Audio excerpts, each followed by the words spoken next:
비 오는 어느 새벽 시골 병원 복도에서 진돗개 한 마리가 병실 문 앞에 앉아 있습니다. 간호사들이 쫓아내려 하지만 개는 날카롭게 짖으며 누구도 접근하지 못하게 막고 있었죠. 그리고 그 짖음 끝에서 모두를 놀라게 할 충격적인 진실이 드러나게 되는데 그 충격적인 이야기를 함께 들어보시죠. 새벽 5시 반 범석 할아버지는 항상 그랬듯이 대보기의 따뜻한 숨소리에 잠에서 깨어났습니다. 7년 전부터 함께 살아온 진돗개 대보기는 할아버지 침대 옆 방석에서 조용히 잠들어 있었죠. 백색 털에 갈색 반점이 있는 대보기는 할아버지보다 먼저 일어나는 법이 없었습니다. 마치 할아버지의 생활 리듬을 완벽하게 이해하고 있는 것처럼 말입니다.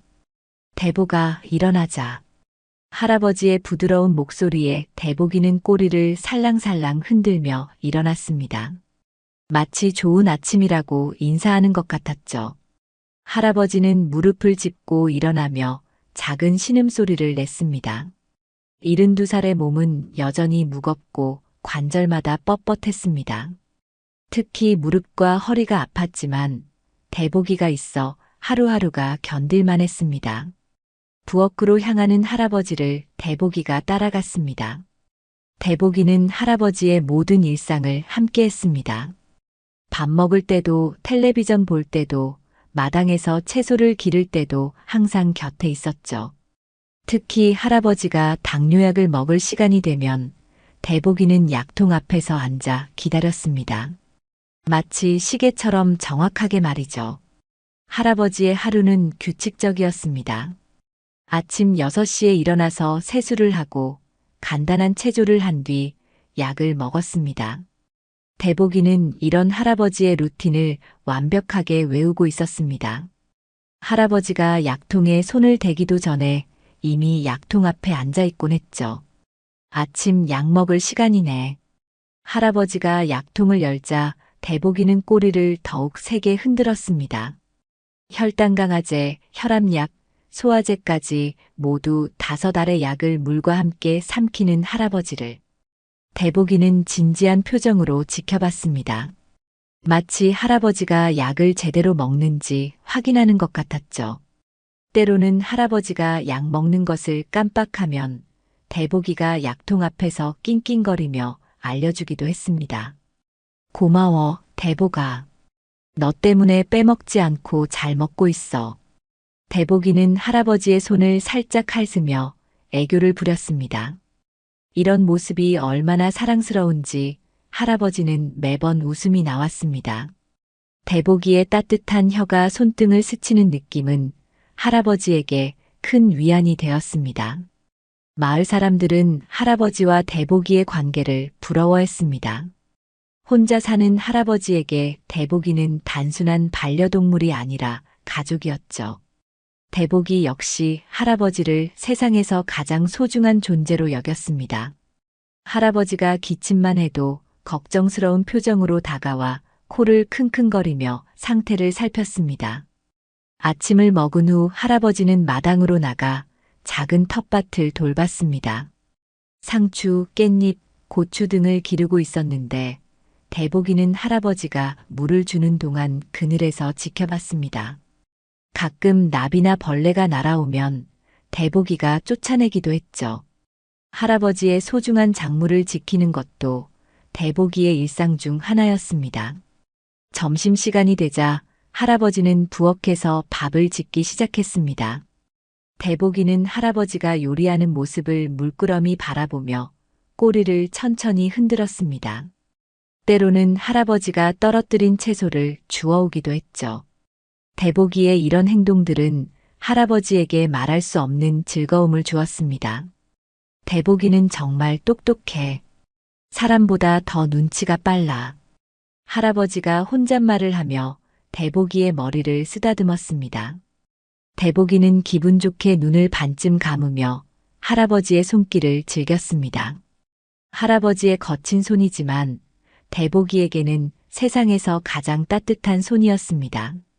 하지만 그날 오후 무언가 평소와 다른 일이 벌어지기 시작했습니다. 할아버지가 오후 약을 먹은 후 갑자기 어지럼증을 호소했습니다. 대복이는 할아버지의 변화를 즉시 감지하고 불안한 표정으로 주변을 맴돌았습니다.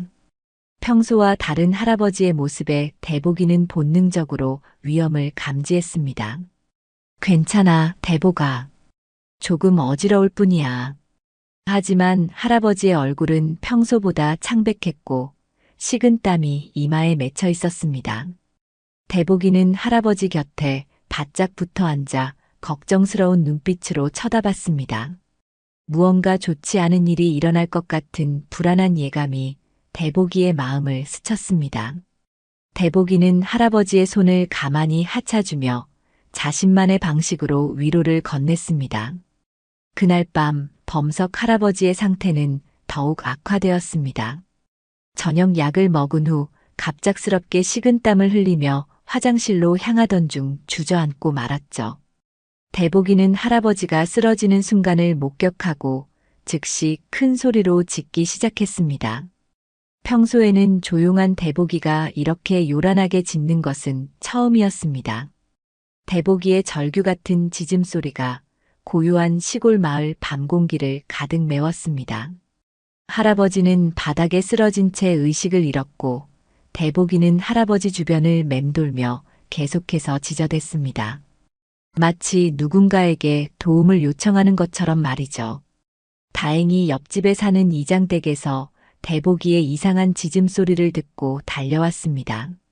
평소 대복이가 밤에 짖는 일이 거의 없어서 뭔가 이상하다고 생각했던 것입니다. 범석이 형님, 무슨 일이세요?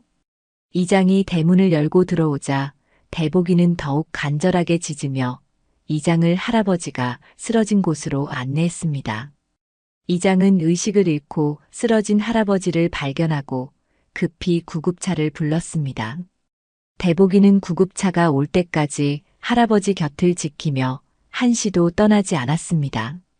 구급대원들이 할아버지를 들것에 옮기는 동안 대복이는 불안한 표정으로 주변을 맴돌았습니다.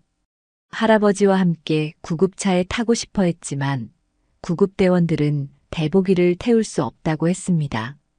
대복이는 구급차가 사라질 때까지 그 자리에서 짖으며 할아버지를 배웅했습니다. 병원에서 할아버지는 응급처치를 받았습니다. 의사는 급성 저혈당으로 인한 의식 잃음이라고 진단했습니다. 당뇨 환자에게는 위험한 상황이었지만 다행히 빠른 응급처치로 생명에는 지장이 없었습니다. 하지만 전반적인 건강 상태 점검과 약물 조절을 위해 며칠간 입원이 필요하다고 했습니다. 할아버지의 아들 민수가 서울에서 급히 내려왔습니다. 평소 바쁜 직장 생활로 아버지를 자주 찾아뵙지 못했던 민수는 죄책감에 시달렸습니다. 며느리 영희도 함께 내려와 할아버지를 돌보기로 했습니다. 아버지, 정말 죄송해요. 더 자주 안부를 확인했어야 했는데. 민수가 병상에 누운 아버지의 손을 잡으며 말했습니다. 할아버지는 의식을 되찾았지만 아직 몸이 많이 약해진 상태였습니다. 한편 집에 혼자 남겨진 대복이는 할아버지가 없는 집에서 불안해했습니다. 밥도 제대로 먹지 않고 할아버지가 누워있던 침대 옆에서 하루 종일 기다렸습니다. 이장이 와서 밥을 주고 산책을 시켜주려 했지만 대복이는 집 밖으로 나가려 하지 않았습니다. 대복아, 할아버지 곧 돌아오실 거야. 밥 좀 먹어. 이장의 달래는 말에도 대복이는 고개만 돌릴 뿐 밥그릇에는 관심을 보이지 않았습니다. 대복이의 눈에는 깊은 슬픔과 걱정이 담겨 있었습니다. 할아버지 없는 하루하루가 대복이에게는 견디기 힘든 시간이었습니다. 사흘째 되는 날, 이장은 대복이가 너무 걱정스러워 보여 몰래 병원으로 데려가기로 결심했습니다. 병원에서는 반려동물 출입이 금지되어 있었지만 대복이가 할아버지를 얼마나 그리워하는지 알고 있던 이장은 몰래 병원 뒤편으로 대복이를 데려갔습니다. 대복아, 할아버지 계신 곳이야. 하지만 조용히 해야 해. 대복이는 할아버지의 냄새를 맡자 즉시 꼬리를 흔들며 기뻐했습니다. 이장은 대보기를 병실 창문 및 화단에 숨겨두고 할아버지에게 대보기가 왔다는 것을 알렸습니다. 할아버지는 창문을 통해 대보기를 보고 눈물을 흘렸습니다. 대보가 미안해. 조금만 더 기다려. 할아버지가 창문에서 손을 흔들자 대보기도 작은 소리로 응답했습니다. 비록 직접 만질 수는 없었지만 서로의 모습을 확인한 것만으로도 큰 위안이 되었습니다. 그날부터 이장은 매일 대보기를 병원으로 데려가 할아버지와 만날 수 있게 해주었습니다. 대보기는 병원에 오면 항상 똑같은 자리에서 할아버지를 기다렸습니다. 하지만 며칠 후 할아버지의 병실에 새로운 사람이 나타나게 됩니다. 간병인이었습니다. 그리고 대보기는 그 사람을 처음 본 순간부터 무언가 이상함을 감지하기 시작했습니다. 이번 일주일째 범석 할아버지의 병실에는 새로운 인물이 등장했습니다. 50대 중반의 여성 간병인 김순자 씨였습니다. 민수와 영희가 서울로 돌아가야 하는 상황에서 할아버지를 혼자 두기가 걱정되어 고용한 것이었습니다. 순자 씨는 경력이 풍부하다고 소개받았고 첫인상도 나쁘지 않았습니다. 아버지, 이분이 앞으로 아버지를 돌봐주실 김순자 간병인님이에요. 민수가 할아버지에게 소개하자 순자 씨는 정중하게 인사했습니다. 안녕하세요, 할아버지. 제가 정성껏 돌봐드릴게요. 걱정하지 마세요. 순자 씨의 목소리는 부드러웠고 미소도 친근해 보였습니다. 할아버지는 고개를 끄덕이며 고마움을 표했습니다. 민수와 영희도 안심하며 서울로 돌아갔습니다. 하지만 그날 오후 이장이 대보기를 데리고 병원에 왔을 때 이상한 일이 벌어졌습니다. 평소처럼 병실 창문 아래 화단에서 할아버지를 기다리던 대보기가 갑자기 털을 곤두세우며 으르렁거리기 시작한 것입니다. 대보가 왜 그래? 이장이 놀라며 대보기를 달래려 했지만 대보기는 병실 방향을 보며 계속해서 경계하는 모습을 보였습니다. 마치 병실 안에 위험한 무언가가 있다는 듯이 말이죠. 병실 안에서는 순자 씨가 할아버지의 약을 정리하고 있었습니다. 그녀는 꼼꼼하게 약봉지를 확인하며 시간별로 분류했습니다. 겉보기에는 매우 성실하고 정성스러운 모습이었습니다. 할아버지, 이제 오후 약 드실 시간이에요. 순자 씨가 물컵과 함께 약을 건넸습니다. 할아버지는 별다른 의심 없이 약을 받아 삼켰습니다. 하지만 밖에서 지켜보던 대보기는 더욱 심하게 짖기 시작했습니다. 대보기의 짖음소리가 병원 전체에 울려 퍼졌습니다. 간호사들이 나와서 소음을 제지하려 했지만 대보기는 멈추지 않았습니다. 마치 할아버지에게 무언가 위험한 일이 일어나고 있다고 경고하는 것 같았습니다. 저게가 왜 저러죠? 평소에는 조용했는데. 간호사가 이장에게 물었습니다. 이장도 대보기의 이상한 행동을 이해할 수 없었습니다. 평소 온순하던 대보기가 이렇게 격하게 짖는 것은 처음 보는 일이었습니다. 병실 안에서 순자 씨는 창밖을 내다보며 눈살을 찌푸렸습니다. 저게가 너무 시끄럽네요. 환자분 휴식에 방해가 될 것 같은데요. 순자 씨의 목소리에는 약간의 짜증이 섞여 있었습니다. 할아버지는 대보기의 짖음소리를 들으며 마음이 아팠습니다. 대보기가 자신을 걱정해서 그러는 것을 알고 있었기 때문입니다. 다음 날, 이장은 대보기를 다시 병원에 데려왔습니다. 하지만 이번에도 대보기는 병실 근처에만 가면 경계태세를 보였습니다. 특히 순자 씨가 병실에서 나올 때마다 더욱 심하게 반응했습니다. 이상하네요. 대보기가 왜 저러는지 모르겠어요. 이장이 고개를 갸우뚱했습니다. 대보기는 평소 사람들을 좋아하고 친근하게 대하는 성격이었는데 유독 순자 씨에게만은 적대적인 반응을 보였습니다. 순자 씨는 이런 대보기의 반응이 못마땅했습니다. 자신이 성실하게 일하고 있는데 개가 자꾸 지저대니 기분이 나빴습니다. 게다가 다른 환자들과 보호자들도 소음 때문에 불편해하는 것 같았습니다. 할아버지, 저 개 때문에 너무 시끄러워요. 병원 측에 얘기해서 못 오게 하는 게 어떨까요? 순자 씨가 할아버지에게 제안했습니다. 하지만 할아버지는 고개를 저었습니다. 대복이는 나를 걱정해서 그러는 거예요. 조금만 참아주세요. 할아버지의 간절한 부탁에 순자 씨는 마지못해 고개를 끄덕였습니다. 하지만 그녀의 표정에는 불쾌함이 역력했습니다. 그날 밤 할아버지는 평소보다 더 깊게 잠들었습니다. 낮에 먹은 약 때문인지 몸이 무겁고 정신이 흐릿했습니다.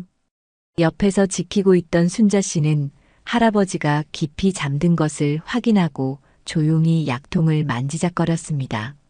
새벽녘 대복이는 집에서 갑자기 불안해하며 낑낑거렸습니다. 무언가 좋지 않은 일이 일어나고 있다는 직감이 들었습니다. 대복이는 창문 쪽으로 가서 병원 방향을 바라보며 작은 소리로 울음을 터뜨렸습니다. 마치 멀리 있는 할아버지에게 자신의 걱정을 전하려는 것처럼 말입니다. 이번 열흘째 아침 범석 할아버지의 상태는 예상과 달리 호전되지 않았습니다. 오히려 며칠 전부터 더욱 기운이 없어 보였고 식욕도 떨어진 상태였습니다. 담당 의사는 고령 환자의 회복이 더딜 수 있다며 조금 더 지켜보자고 했지만 할아버지 본인도 몸에 이상함을 느끼고 있었습니다. 이상해요. 약을 제때 먹고 있는데 왜 더 안 좋아지는 것 같죠? 할아버지가 순자 씨에게 말했습니다. 순자 씨는 걱정스러운 표정을 지으며 대답했습니다. 나이 드시면 회복이 늦어지는 법이에요. 걱정하지 마세요. 하지만 순자 씨의 눈빛에는 뭔가 다른 감정이 스쳐 지나갔습니다. 할아버지는 그것을 놓치지 않았지만 자신의 착각일 거라고 생각했습니다. 그날 오후 이장이 대복이를 데리고 왔을 때 상황은 더욱 심각해졌습니다. 대복이는 병원 입구에서부터 불안해하며 털을 곤두세웠습니다. 평소보다 훨씬 더 민감한 반응을 보였습니다. 병실 창문 아래 도착한 대복이는 곧바로 큰 소리로 짖기 시작했습니다. 하지만 이번에는 단순한 짖음이 아니었습니다. 마치 할아버지에게 무언가 급한 메시지를 전하려는 듯 간절하고 절박한 울음소리였습니다. 대복이의 짖음은 평소와 달리 높낮이와 강약이 다양했습니다. 마치 사람이 말하는 것처럼 억양이 있었습니다. 이장도 이런 대복이의 모습은 처음 보는 것이었습니다. 병실 안에서 순자 씨는 할아버지의 점심약을 준비하고 있었습니다. 그녀는 약봉지에서 알약들을 꺼내 물컵 옆에 놓았습니다. 겉보기에는 평소와 똑같은 모습이었지만 자세히 보면 뭔가 다른 점이 있었습니다. 약의 개수나 색깔이 미묘하게 달라 보였습니다. 할아버지, 점심약 드세요. 순자 씨가 약과 물을 건네는 순간 밖에서 대복이의 짖음소리가 더욱 격렬해졌습니다. 마치 할아버지에게 그 약을 먹지 말라고 경고하는 것 같았습니다. 할아버지가 약에 손을 대려는 순간 갑자기 병실 문이 열리며 대복이가 뛰어들어왔습니다. 이장이 놓친 사이 대복이가 혼자 병원 안으로 들어온 것이었습니다. 어떻게 걔가 여기까지? 순자 씨가 당황하며 소리쳤습니다. 하지만 대복이는 이미 할아버지의 침대 옆으로 달려가 약이 놓인 테이블에 앞발을 올렸습니다. 대복아. 할아버지가 놀라며 대복이를 부르자 대복이는 할아버지를 보며 애절하게 울었습니다. 그리고는 테이블 위의 약들을 코로 냄새를 맡기 시작했습니다. 갑자기 대복이가 약 중 하나를 입에 물고 바닥에 떨어뜨렸습니다. 그리고는 그 약을 발로 밟으며 부수기 시작했습니다. 마치 그 약이 위험하다는 것을 알려주려는 것처럼 말입니다. 이게가 뭐 하는 거예요? 약을 망가뜨리면 어떻게 해요? 순자 씨가 화를 내며 대복이를 밀어내려 했습니다. 하지만 대복이는 물러서지 않고 오히려 순자 씨를 향해 으르렁거렸습니다. 평소 온순한 대복이의 이런 모습에 할아버지도 놀랐습니다. 대복아, 왜 그래? 할아버지가 대복이를 달래려 했지만 대복이는 계속해서 순자 씨를 경계하며 짖었습니다. 마치 순자 씨가 할아버지에게 해로운 존재라는 것을 알려주려는 듯 했습니다. 이때 간호사들이 소음을 듣고 병실로 달려왔습니다. 걔가 어떻게 병실 안에 들어왔죠? 당장 밖으로 내보내세요. 간호사들이 대복이를 밖으로 내보내려 했지만 대복이는 할아버지 침대 밑으로 숨어들어 나오지 않았습니다. 할아버지를 지키려는 의지가 확고했습니다. 할아버지, 이게 때문에 치료에 지장이 생기고 있어요. 더 이상 병원에 오지 못하게 해야겠어요. 순자 씨가 단호하게 말했습니다. 하지만 할아버지는 대복이의 이상한 행동이 단순한 장난이 아니라는 것을 직감하기 시작했습니다. 잠깐만요. 대복이가 평소에 이런 애가 아닌데. 할아버지가 말하는 동안 대복이는 부서진 약 조각들을 다시 코로 냄새를 맡았습니다. 그리고는 할아버지를 보며 슬픈 눈빛으로 울음소리를 냈습니다. 마치 할아버지, 이 약은 위험해요라고 말하는 것 같았습니다. 그 순간 할아버지의 마음에 의문이 스쳤습니다. 정말 대복이가 무언가를 알고 있는 것일까? 평생 자신을 지켜온 대복이가 이렇게 절박하게 경고하는 이유가 있는 것일까? 대복이가 병실에서 소동을 일으킨 그날 밤 영희는 서울에서 계속해서 시아버지 걱정에 잠들지 못했습니다. 대복이의 이상한 행동에 대한 이장의 전화를 받고 나서 더욱 불안해졌습니다. 평소 대복이를 잘 아는 영희는 그 개가 절대 의미 없이 그런 행동을 하지 않는다는 것을 알고 있었습니다. 여보, 아버지 상태가 이상해요. 대복이도 그렇고 뭔가 잘못된 것 같아요. 영희가 남편 민수에게 말했습니다. 민수도 아버지의 회복이 예상보다 늦어지는 것을 걱정하고 있었습니다. 내일 다시 내려가 보자. 아버지 상태도 직접 확인하고. 다음 날 아침 민수와 영희는 급히 병원으로 향했습니다.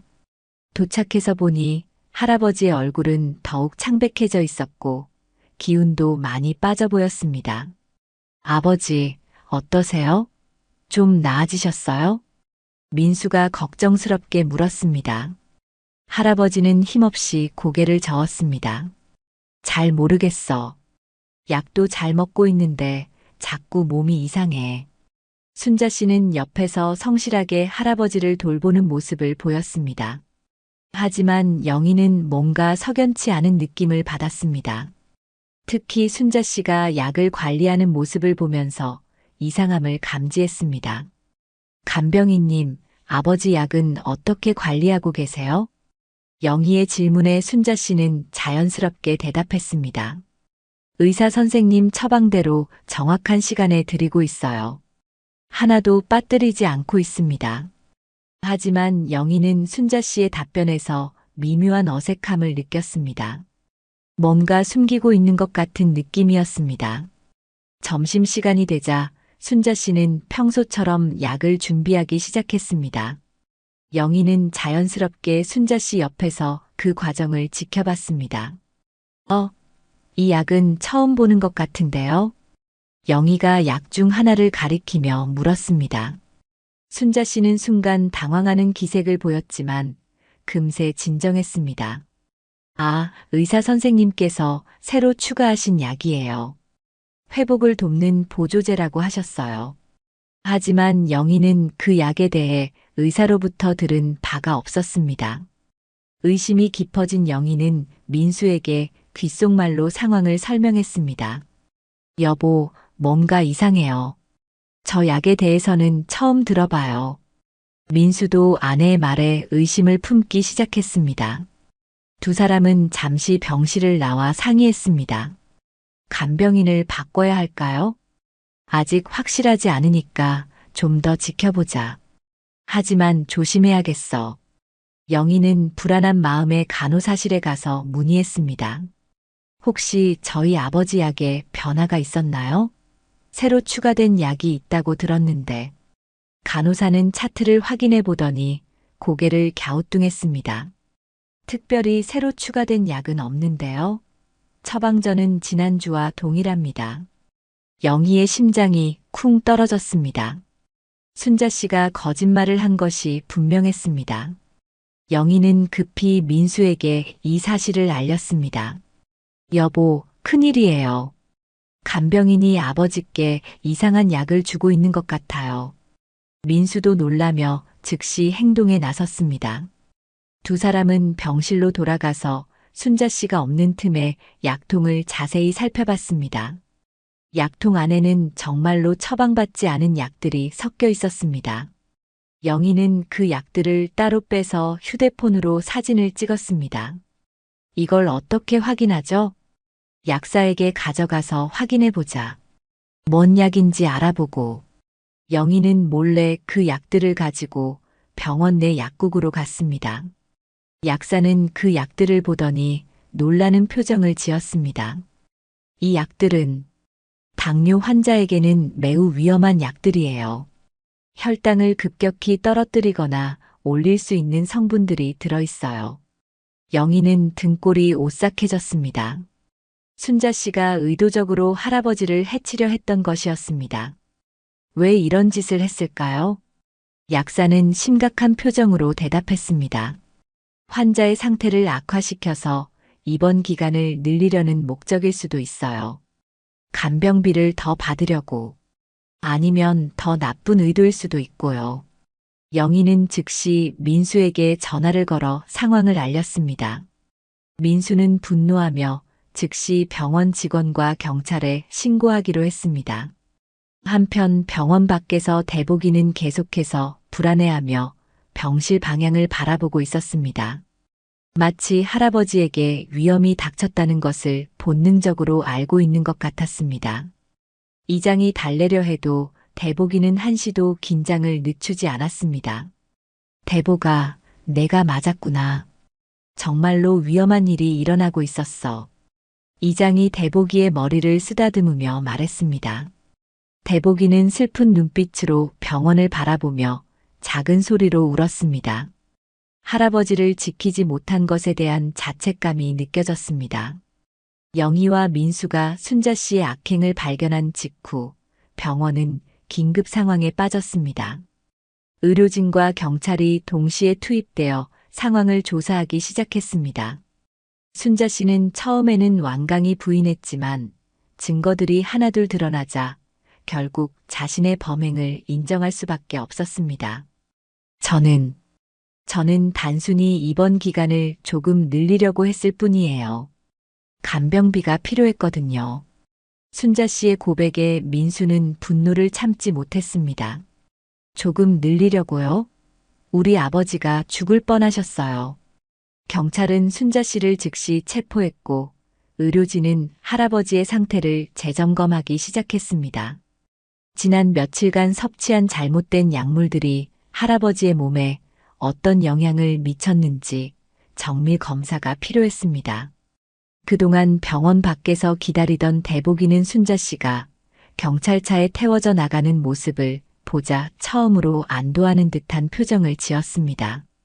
하지만 여전히 할아버지가 걱정되어 병원 입구에서 서성였습니다. 대복아, 이제 됐어. 나쁜 사람은 갔어. 이장이 대복이를 달래며 말했습니다. 대복이는 꼬리를 살짝 흔들었지만 여전히 할아버지를 직접 만나기 전까지는 완전히 안심할 수 없다는 표정이었습니다. 병실에서 할아버지는 의식이 또렷해지기 시작했습니다. 잘못된 약물 투여가 중단되자 몸의 컨디션이 서서히 회복되고 있었습니다. 아버지, 정말 죄송해요. 저희가 더 세심하게 살펴봤어야 했는데. 민수가 아버지의 손을 잡으며 사과했습니다. 할아버지는 약한 목소리로 대답했습니다. 괜찮다. 다행히 큰일 안 났잖아. 그런데 대복이는 어떻게 되었니? 할아버지의 첫 번째 걱정은 자신의 건강이 아니라 대복이었습니다. 영희는 감동을 받으며 대답했습니다. 아버지, 대복이가 아버지를 구한 거예요. 그 개가 계속 경고했던 거였어요. 할아버지의 눈에 눈물이 고였습니다. 자신의 생명의 은인이 바로 대복이었다는 사실에 가슴이 벅찼습니다. 대복이를 만나고 싶어. 할아버지의 간절한 요청에 의료진도 예외적으로 허가를 내주었습니다. 대복이가 할아버지를 구한 영웅이라는 사실을 모든 사람이 알고 있었기 때문입니다. 이장이 대복이를 데리고 병실로 들어오자 대복이는 주저없이 할아버지 침대로 달려갔습니다. 하지만 침대에 뛰어오르지는 않고 침대 옆에 앞발을 올리며 할아버지의 얼굴을 바라봤습니다. 대복아. 할아버지가 손을 뻗자 대복이는 조심스럽게 할아버지의 손을 하찼습니다. 그 순간 할아버지의 눈에서 뜨거운 눈물이 흘러내렸습니다. 고마워, 대복아. 내가 나를 지켜줬구나. 대복이는 할아버지의 목소리를 듣고 안심했는지 작은 소리로 끙끙거렸습니다. 마치 할아버지, 이제 괜찮아요라고 말하는 것 같았습니다. 영희와 민수, 그리고 주변에 있던 의료진들까지 모두 이 감동적인 재회 장면을 보며 눈물을 흘렸습니다. 한 마리의 개가 보여준 충성심과 사랑이 얼마나 순수하고 위대한지를 모두가 느낄 수 있었습니다. 담당 의사가 할아버지의 상태를 재검진한 결과 다행히 큰 후유증은 없을 것으로 판단되었습니다. 하지만 완전한 회복을 위해서는 며칠 더 관찰이 필요했습니다. 아버지, 이제는 저희가 직접 돌봐드릴게요. 다시는 이런 일이 없도록 하겠어요. 영희가 다짐하며 말했습니다. 민수도 회사에 휴가를 내고 아버지를 돌보기로 했습니다. 대복이는 그날부터 병원에서 공식적으로 할아버지와 함께 있을 수 있게 되었습니다. 의료진들도 대복이의 공로를 인정하여 특별 허가를 내준 것이었습니다. 대복이 덕분에 우리 아버지가 살았어요. 정말 고마워요. 간호사들도 대복이를 보며 감탄했습니다. 평범한 개가 보여준 비범한 직감과 용기에 모두가 놀라워했습니다. 그날 밤 대복이는 할아버지 침대 옆 의자에서 잠들었습니다. 오랜만에 할아버지와 함께 있게 된 대복이는 깊고 편안한 잠에 빠졌습니다. 할아버지도 대복이의 따뜻한 숨소리를 들으며 안심하고 잠들 수 있었습니다. 다음 날 아침 할아버지는 훨씬 좋아진 모습으로 깨어났습니다. 대복이도 할아버지가 일어나자 꼬리를 힘차게 흔들며 기쁨을 표현했습니다. 이제 정말로 위험이 지나갔다는 것을 서로 확신할 수 있었습니다. 순자 씨가 체포된 지 사흘 후 범석 할아버지의 상태는 눈에 띄게 호전되었습니다. 잘못된 약물의 영향이 몸에서 빠져나가면서 얼굴에 생기가 돌아오기 시작했습니다. 무엇보다 대복이가 곁에 있다는 사실이 할아버지에게 가장 큰 힘이 되었습니다. 아버지, 오늘은 어떠세요? 아침 일찍 병원에 온 민수가 물었습니다. 할아버지는 환한 미소를 지으며 대답했습니다. 많이 좋아졌어. 대복이가 곁에 있으니까 마음이 든든해. 침대 옆에서 조용히 앉아있던 대복이는 민수를 보자 꼬리를 살랑살랑 흔들었습니다. 예전에는 민수에게 그리 친근하지 않았던 대복이었지만 이번 일을 겪으면서 가족 모두에 대한 신뢰가 깊어진 것 같았습니다. 영희도 따뜻한 죽을 끓여 가져왔습니다. 아버지, 몸에 좋은 전복죽 끓여왔어요. 조금씩이라도 드세요. 할아버지는 며느리의 정성에 감동했습니다. 평소 바쁜 일상 때문에 자주 찾아오지 못했던 아들과 며느리가 이번 일을 계기로 자신을 더욱 소중히 여기게 된 것을 느낄 수 있었습니다. 고맙다, 영희야. 너희들도 직장 일 때문에 바쁠 텐데. 아버지 말씀 마세요. 저희가 더 자주 내려와서 안부를 확인했어야 했어요. 영희의 목소리에는 진심 어린 반성이 담겨 있었습니다. 이번 일로 가족의 소중함을 다시 한번 깨달았던 것입니다. 대복이는 할아버지가 죽을 먹는 모습을 지켜보며 만족스러운 표정을 지었습니다. 할아버지의 식욕이 돌아온 것을 보고 안심하는 것 같았습니다.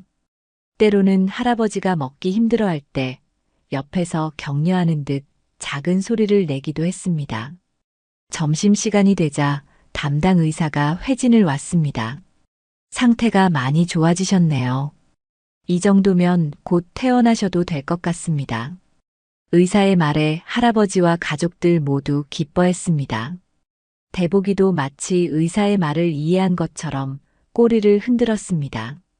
정말 다행이에요. 대복이 덕분에 큰일을 면했네요.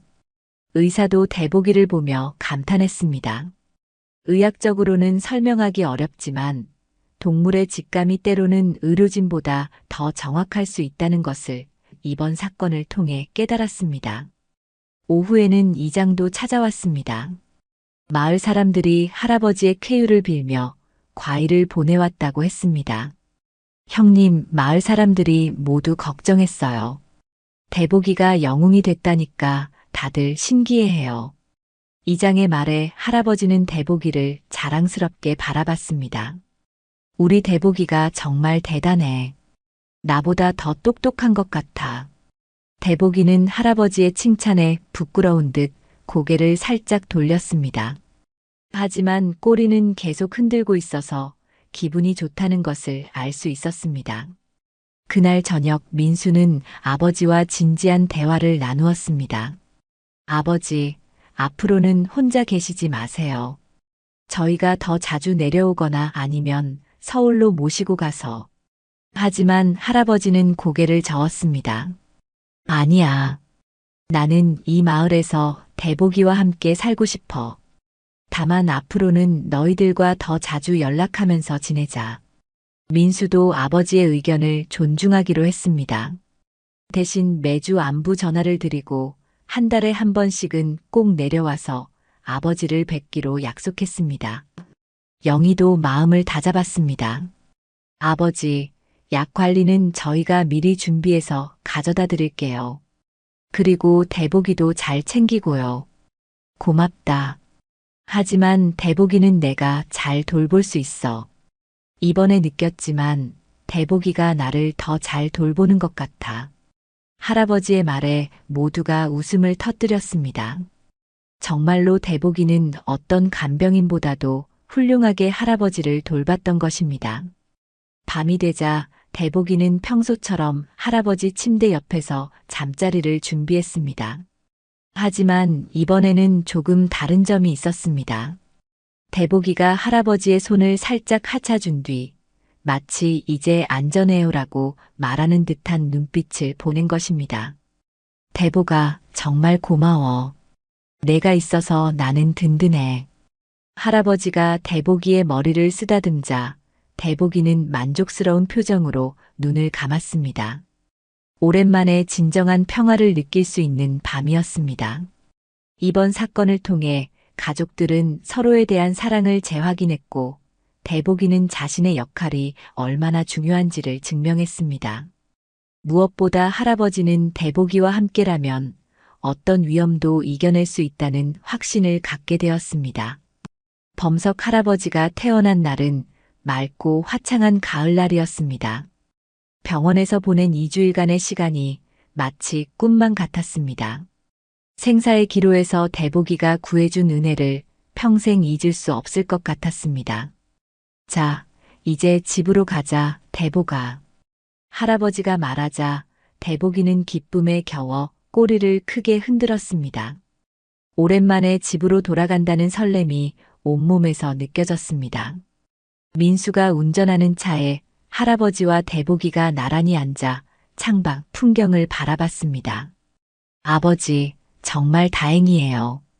대복이가 없었다면. 민수의 목소리에는 여전히 두려움이 남아 있었습니다.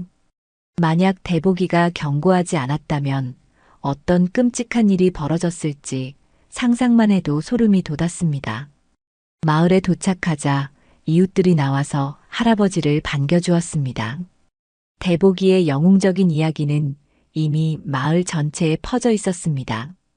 범석이 형님, 정말 다행이었어요. 우리 대복이가 영웅이 됐네요. 이장이 환하게 웃으며 맞아주었습니다.